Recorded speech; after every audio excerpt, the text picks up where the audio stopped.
Welcome to Humane Voices, everybody. We're already punchy from the pre-show activities. I'm Carrie, as always, with Kelly, and we've got a fun one today as a nice sort of break up in our normally slated schedule of terrible things that people do to animals that just make us feel depressed, except for the fact that we're trying to change it and changing it. We thought every now and then we'd just like throw a little candy into the mix. And today is our candy episode, in that we're going to talk about animal movie villains.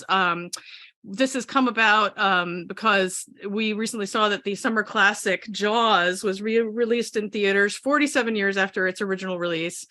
And Jaws was sort of a linchpin movie for so many of us, in that it made, their tagline was, you're going to be afraid to go back in the water, or it was something like, just when you thought it was safe to go back in the water. And Jaws has been, a kind of iconic movie that made people scared of animals for no reason, because as you actually you delve into this subject of Jaws, the chances of being attacked by a shark are about 1 in 11.5 million. And that is according to the interwebs. So, take it with a grain of salt, but it's very unlikely that you are going to be attacked by a shark in the water. But that movie made so many people feel like, the ocean is a place where, you go to die immediately, and where sharks are just sort of waiting at the edge of the beach just to, slavering with their shark mouths, sharpening their little knife and fork with, a bib tied under their chins. Do sharks have chins? I don't know if that's accurate. But anyway, so we thought we would do some delving into Jaws itself, and also into the broader issue of how animals are treated by movies. And another reason we're doing this, kind of timely with Jaws, there is a movie some of our listeners may have heard about or even seen that recently came out called Bad Guys. And Bad Guys is it's a computer animated heist comedy. It is a cartoon. It's based loosely on a children's book series. It has a couple known stars. Sam Rockwell plays a voice, and then one of my favorite comedians, Mark Maron, hosts my second favorite podcast, WTF, behind, of course, Humane Voices that you're listening to. But this film, basically, it takes 5 kind of bad guys, animals we think of as villains or that we're fearful of, right? Bad guys. And it puts them in this situation where they're criminals and they get caught, and they're trying to kind of reform their personalities. And basically, it just flips a little bit on our head of what we think of as these particular animals. When I saw this, Carrie, I thought I need to watch it, because one of the animals, I'm not going to give away the animal yet that we're going to talk about, I do have a fear of, and we can dig into the psyche of that issue later when we touch upon those. But I thought, sometimes Hollywood films and shows, when we see them on the screen and they're nice, maybe a Charlotte's Web comes to mind, you think, oh, those are actually really nice. So I'm hoping to not to use the film for my own therapy, but I am hoping a little bit to maybe get over my fear of one of the animals we're going to talk about today. So so with those 2 main reasons, we've got a list for you. And as Carrie mentioned, we're going to touch upon some things that are out there on the interwebs. I'd love to say we dug really deep on the research, but Wikipedia was probably about as deep as we did on this. So we may even hit you with some facts and things today. Wikipedia and the fact that some of us have seen these movies way too many times. Yes, Carrie, perhaps maybe you've seen one of these animals way too many times. Yeah. Same. Yeah. Same. And I got to tell you, the Jaws films, I still can picture the cover of that book. That had an impact on me, but I do love sharks. So, all right. Have you read the book that Jaws was based on? Because I have read the book, and that book is a lot naughtier. Hardcore. That book is a lot naughtier than the movie turned out to be. Let's just say that, along with the fact that it's, anti-shark propaganda. If you've read the book, is the line, of course, one of the most famous lines in the book, which we've all used in some form or fashion in a presentation, we're going to need a bigger boat. I'm pretty sure it's not. I think that's a movie embellishment, but it's been 20 years since I read the book. Okay. So that tees us up nicely to sort of get into sort of what is probably the most vilified animal in the history of cinema. And that is, of course, sharks. Jaws was just sort of I was trying to remember if there was anything that predated Jaws in terms of shark terror movies. And I think Jaws was really the kickoff movie of this. But, since then, we have had so many shark movies. Like one of my personal favorites, which I have seen way too many times, is Deep Blue Sea, which is, if none of you have seen it, Deep Blue Sea is where humans experiment on sharks and then they make the sharks smarter. Yeah, super great idea. So the sharks then become, they're already portrayed at the beginning of the movie as terrifying predators, but then they become like Brainiac terrifying predators, and are, basically out, designing nuclear weapons and things like that. I mean, it's absolutely ridiculous. Now, Carrie, what year did that win the Oscar for Best Picture? I forget. You mean Deep Blue Sea? Yes, it was. I know it was critically acclaimed. I mean, that's why you watched it. Yeah, Deep Blue Sea is not a good movie. It's one of those movies that it's like, what do they call it? Guilty pleasures. Yes. I think my favorite, and I don't want to spoil it for anyone who actually enjoys these terrible movies, but there's a wonderful moment that is Samuel L. Jackson is giving an inspiring speech to everyone about how they're going to survive this terrible, awful shark thing, because that's what humanity does. They survive, they endure, and he is eaten by a shark while he is giving the speech. It is absolutely wonderful. Absolutely wonderful. But this is... My money would have gone on Samuel L. Jackson versus a shark. My money is always right? on Samuel Jackson. And that's what you're expecting. And the movie is playing on that, especially because it's Sammy Jackson and he's giving this speech, and absolutely you're going to rally. And then halfway through it, chomp, there goes Samuel L. Jackson. Yeah, it's rough. And then, so, not only, so we got Deep Blue Sea, there's Open Water. And then I think another recent, incredibly ridiculous one is The Meg. The Meg is basically super big shark. But then a bigger shark comes, and these sharks are like, you thought Jaws was big. These sharks are like, I don't even know how to describe them. There was one that looks like it's about the size of a building. I mean, it's incredible. So stupid. I don't think I've seen that one. I mean, I have no need for one, but I think really the pinnacle where it reached its peak was Sharknado. And I recall I was quite excited about that airborne sharks, not the second one. I feel like fantastic. It jumped the shark after the first one. Oh, good. Like that? Oh, I can't believe you got to that joke before me. Like that? I'm so angry. Yeah, I know. Yeah. Sorry, Carrie. Yeah. Sorry. Sharknado. Stole it right from under my fins. Oh man. This is going downhill quick. Listeners, we knew it would. To go get a drink, get a coffee. Yeah.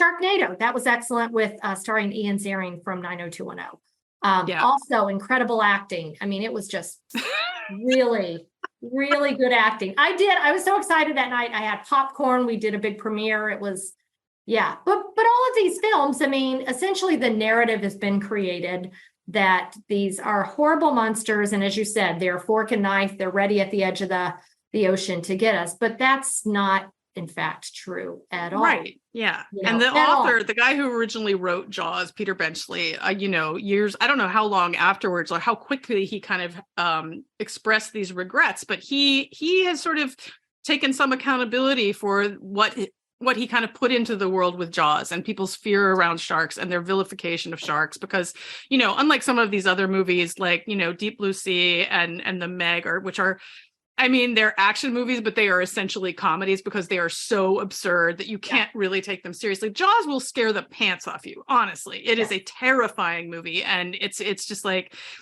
so I can understand how this author sort of realized later on that he had put, you're just sort of at home writing your fiction, and then you don't realize what you're kind of engendering in the human consciousness around like fear of these animals, which are already, I mean, if you want to talk about a scary animal, what people do to sharks is one of the scariest things that's out there, right? Yeah, absolutely. I mean, I think it's estimated, our family of affiliate, Humane Society International estimates 72 million a year are killed by shark finning. And if anyone, I mean, just prepare it as graphic, but you can look up videos of what shark finning entails, but it is a horrific thing that we do to these animals.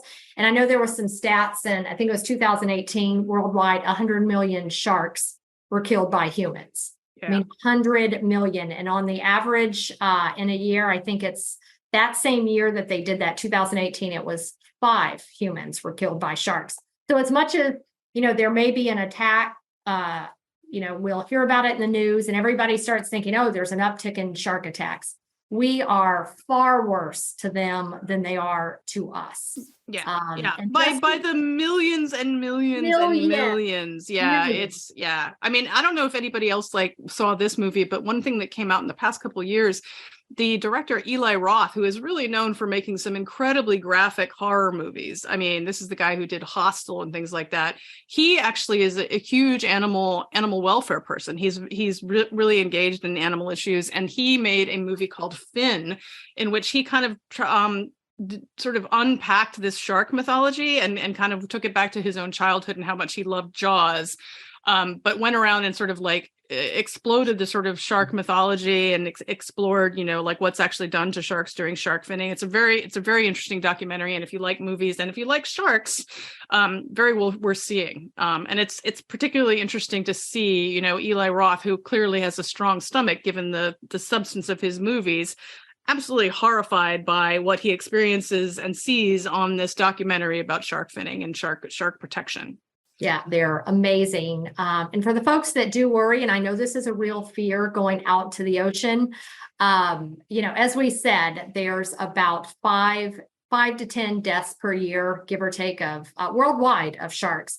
But a couple things that you are much more likely to meet your end with. And again, the interweb. So loose on the research here, but a champagne cork, Carrie. 24 people a year die by that. Yeah. Drowning, if you want to talk about the ocean, you're more likely 3,500 to 4,000 people a year.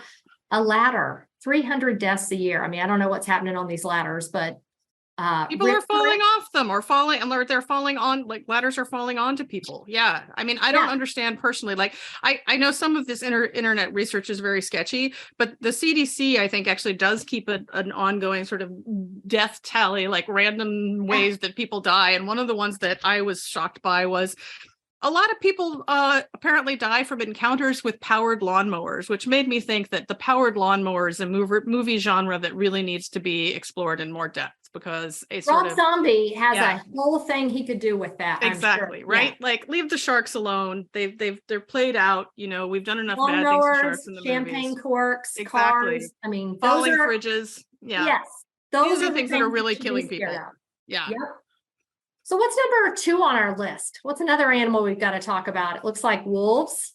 Yeah. Have you seen any wolf movies, Carrie? So I have to say, one of the ones, like the children's stories of the big bad wolf, I got to tell you, I have never had a deeply scary movie wolf experience. But when I was a kid, my best friend and I, when we were about 5 years old, used to absolutely terrify each other by just playing the music from Peter and the Wolf, because the wolf theme in that, I think it's Tchaikovsky. I could be wrong about that. I have to go back and look, but the wolf theme in that, they've got all these animals represented by lovely little musical instruments. Like there's a bird that's like, and then, but the wolf theme is like, even like, I get chills even thinking about it now. It is like, da na na na na na na. No.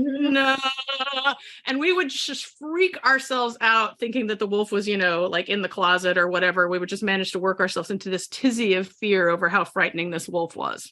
Yeah. And the fact is, wolves rarely ever attack humans. I mean, it just does not occur. And as you know, unfortunately, one of the issues we have to work on is there are states still in the United States, they have wolf killing contests. I know when I worked in Arizona for HSUS as state director, we got those banned, but it's just, the lore that is out there and the narrative that wolves are just randomly attacking people and babies, and it is not happening at all. Movies, will imply that, and hearing that haunting music makes you think that. It's just not happening. I mean, wolves, there's so much significant protection, and it really is a shame. I mean, it's a big part of some of the work we do in our wildlife team.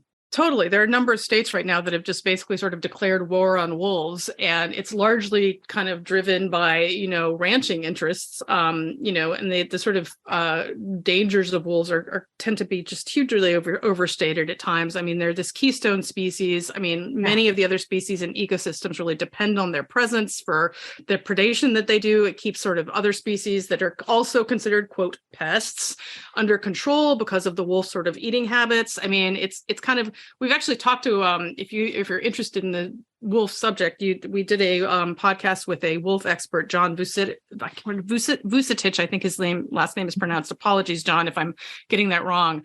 But he is a wolf guy, and that podcast where he came out and talked about wolves and the sort of paranoia, unjust paranoia about wolves was really interesting. I think there have been a number of other movies, like I've talked about the Disney version of The Big Bad Wolf is where that soundtrack came from. But, The Revenant was something in the past couple years where I think Leo DiCaprio survives, or what Leo DiCaprio was nearly eaten by a bear, right? It wasn't wolves in The Revenant. I think it was a bear, maybe. Yeah, I'm stepping on the next category, actually. So we can go into the bear thing now, because bears are another one that just like, you already gave up the next animal, Carrie. I know, I did. Move on. I mean, the bear thing to me with movies is really interesting because I feel like bears they have two sides of their portrayal. Either you've got like the Disney bears, who are these big, bumbling, goofy cute and cuddly bears, yeah, or you get the murderous bears, and no in between. It doesn't ever seem to be like, just a realistic portrayal of bears, right? It's like, that's not interesting. Yeah. I mean, the thing is if you don't do dumb stuff, and if you are, observing bears safely from a distance, you're fine. Bears are not coming after you. Bears are not, knocking on your door. People fill our national parks every year, every day, camping. And we just don't hear about bear attacks, but we certainly do, like the, all of the four others we're talking about. Yeah. We do demonize them. I mean, I think of bears in comedies, John Candy, rest his soul, was in The Great Outdoors with the bear. And I know our producer would be upset if we did not talk about what seems to be a special movie of his. He likes Anchorman, where there is an absurd over-the-top bear attack. Yeah. It's in some way kind of poking fun at these kinds of movies that do drive up like legitimate, like to pretend that our fears about these animals are real, right? Like this sort of high comedy of Anchorman, and the absurdity of that is kind of, it's just the comic flip side of the absurdity that you see in a movie like Jaws, where the sort of fear of these animals is so over the top and so beyond what anything that would ever happen. It's just that one's played for comedy and one's played for fear. Oh, yeah. And one more thing with bears is, like this idea that you're just going to be sort of out in your daily, doing your daily business, go into the shop and, get attacked by a bear. That this is just, it's absurd. Like, if one of the best things that you can do, in the areas of the world where there are bears, there are so many things that you can do to make sure that you do not have any sort of encounters with bear that are dangerous for you or them. Like there's basic steps you take. You secure your trash. You don't leave pet food out in your yard overnight. You make sure that you're doing the things that make bears see your property as a place they don't particularly want to be. And then you're fine. Like it's not really like, bears are not eager to get to know you. They don't want to come over your house. They don't want to watch movies with you. They don't want to Netflix and chill. They want some food. And, it's, as long as you're not providing that food to them, you're not going to have any bear issues. And so these movies that make it sound like, there's a bear behind every tree just waiting to eat you. Bears are largely eaters of berries and grubs and things like that. And salmon, of course. They eat a lot of salmon. Yeah. Do. Yeah. And we have some great resources on our website too about human animal conflicts, including bears and wolves, at humanesociety.org that folks can look up. What else? Who else should we talk about? One thing that we could talk about with the bears also is like, there's the terrible movie, which I always, yet another terrible movie that I like and have seen multiple times. This movie called The Edge, which is just, it is a classic sort of, thing that you see. And it's the same trope that plays out in Jaws to a degree, where it's like man versus terrifying animal, but all this sort of, like the themes that are kind of a little bit sort of under the surface, haha, in Jaws are brought out in like just terrible. Like it's a David Mamet movie, and so it's like the masculinity is like drummed up to like an infinite, like the sort of testosterone in play in this movie, as these two, like Anthony Hopkins and Alec Baldwin, try to survive a bear out in the wilderness after they are lost in the wilderness, is just, it's so ridiculous. And like every time I see this movie, I am so rooting for the bear. I'm like, get him. Get him. Sir Anthony Hopkins? In this movie, absolutely. Yeah. You're like, I mean, and especially the Alec Baldwin character, you're like, I hope that bear wins this, not a good guy. Yeah. What other animals we've got? Okay, now this one, I know a lot of people have a really strong fear of. I do not, although it is one of those animals, I don't want to surprise me, but snake. Let's talk snakes. I lived in Arizona, as I mentioned earlier, for quite some time. I did see my first rattlesnake. I was on a ride along with a game and fish, saw a 4-foot rattlesnake. They don't scare me, but I know many people they do. And quite a few movies that feature snakes. I know Harry Potter, for Harry Potter fans. Raiders of the Lost Ark. I saw that many years ago. Features a lot of snakes. Yep. Jungle Book, Kill Bill. Probably the most famous though. And this movie, I got to tell you, I have not seen, even though I'm not afraid of snakes. I do think I would think about it when I was flying an airplane. Snakes plane, which I believe we mentioned Mr. Jackson earlier. Yeah. Also Samuel Jackson. Right? Yeah. We need to talk to Samuel about his movie choices in selecting these movies that vilify animals. Maybe we need to have a conversation. But he's got Pulp Fiction. You go first, Kelly. You call Sammy about that, because I'm not going to fuss at Samuel Jackson about this, but someone needs to talk to him. He's got Pulp Fiction, which that's one of my favorite. That brings this out. But yeah, snakes on a plane. People are just deathly afraid of snakes. Yeah. I mean, Anaconda is one of my actually favorite terrible movies, which is a giant man-eating anaconda. And if you want a movie to laugh at, like, that movie is hysterical. I mean, it's one of those sort of great sort of action movies that is so absurd that is essentially a comedy. Jon Voight makes the same face throughout the entire movie, which is essentially, I'll see if I can duplicate it in my apology. Well, actually, I'm not going to apologize to Jon Voight. I'm just going to make the face. It's this face. That's nice. And now, is that Jon Voight or is that Billy Idol? For our listeners, I mean, it's Jon Voight portraying Billy Idol, I guess. Like, maybe it's his Billy Idol impression, but he essentially sneers the entire movie because he's a villainous snake hunter. And he gets his just desserts. Let's just say, like he ends up inside a very large snake. It's excellent, but it's yet another example of a place where, these animals that are just out doing their thing out in the wild, living their lives, are portrayed as a threat to humans. And yet another case where it's a movie where we're supposed to think the animal is the villain, but you're like, wait a minute. These people are out in the jungle, like messing with this animal. And you're like, if you hadn't gone into this jungle, you would never be in this problem. Yeah. They have no interest in us. Snakes, I mean, generally, absolutely not. Are shy. They don't nothing to do with us. Humans. Yeah. Totally. Yeah. There's even, I know in some places, I think Florida is one of the places where they'll have these roundups and big snake hunts. Interestingly, they weren't, indigenous to there. They're just brought as pets at some point in there. And people just kind of randomly go out and round up a lot of snakes, but snakes want no part of humans. Yeah. None. And I think that's kind of a common thing actually with probably all of these 5, Yeah. I think that's probably true. Yeah.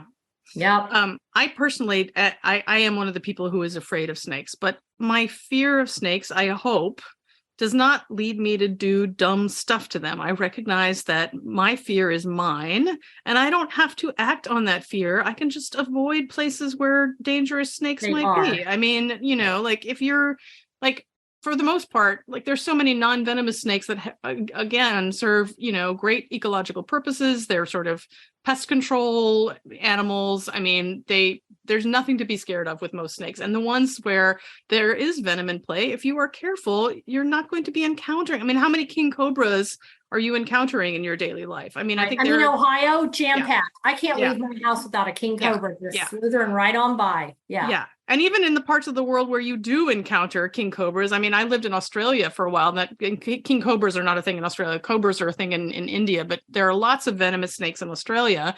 We had some in our backyard. And if you are cautious and you do not mess with them, they do not mess with you. It is nothing to, worry your head about. Like snakes are not going to, mess with your stuff. I hear you say that, Carrie. And I got to tell you, for our next animal, people often say those same things to me. They're like, Kelly, they're helpful. They're good for your indoors.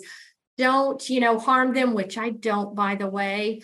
But they're nice. And that is spiders. I am an arachnophobe. I don't like to look at pictures of them. If I see them come on the screen, I have to turn the screen. I mean, I'm sure, if I had a good therapist, we could deep dive why this is, but I have tried to like them. I heard on a radio show one time, a good thing you can do with, and another arachnid I don't like, scorpions, and I lived in Arizona. So you can imagine that was a little terrifying at times, but I heard on a radio show once, if you give whatever you're afraid of, give it a name, it's suddenly, you're not as like an actual, like a huge, like right. Steve. Like if I saw I don't even like the word, but a tarantula, you'd be like, hey, Charlie, or hey, Timmy, and maybe I'm not scared of it. I love that. That's great. I am scared of it. And they're in the movies. Everyone's like, oh, did you ever see Arachnophobia? No, I didn't. I've seen Arachnophobia. Yeah. Well, and that's one of those like scary and funny movies, but Arachnophobia is pretty scary. Yeah. Yeah, no, Eight-Legged Freaks, I used to when I'd go to Blockbuster. For the kids, Blockbuster was a building where you went to get videos and you brought them home. Sometimes you'd buy the cheap microwave popcorn, but it was a big deal. Fridays, I'd load up. During October, I'd want to get, horror films, and I'd always walk by that Eight-Legged Freak, which were giant spiders. Would you turn your back so you didn't have to see it?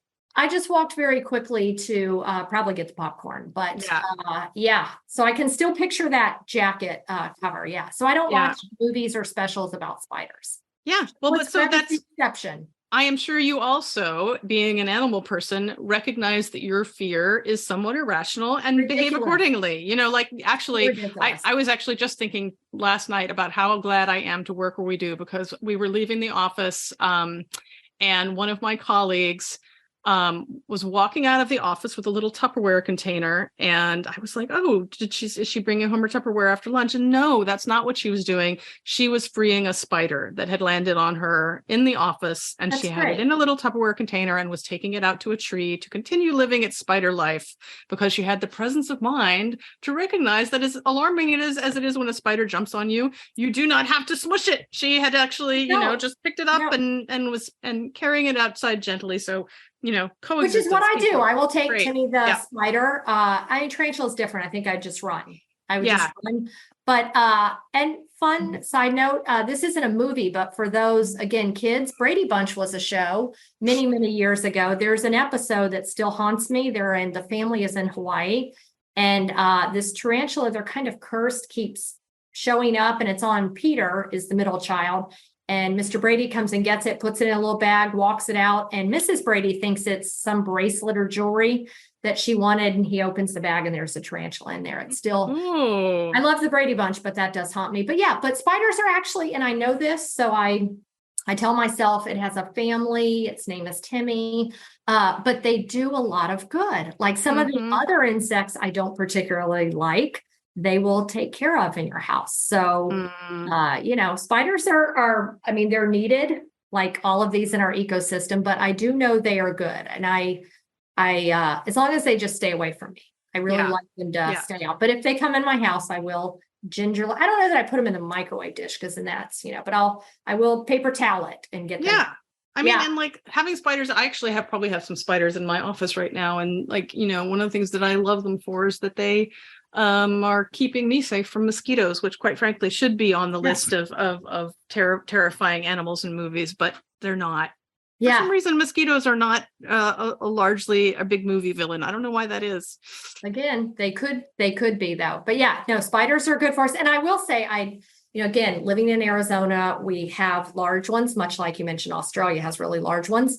I do feel bad that they are unfortunately traded. They're on the exotic trade, and the spiders, pet stores, and people keep I think it's over 50% of those are from the wild. So they're not bred in captivity. People are taking them out of their habitat, getting away from their families, for those pet tarantulas. So yeah, so I feel bad for them, and that sympathy will help me long term. That and a little bit of therapy, perhaps, Carrie.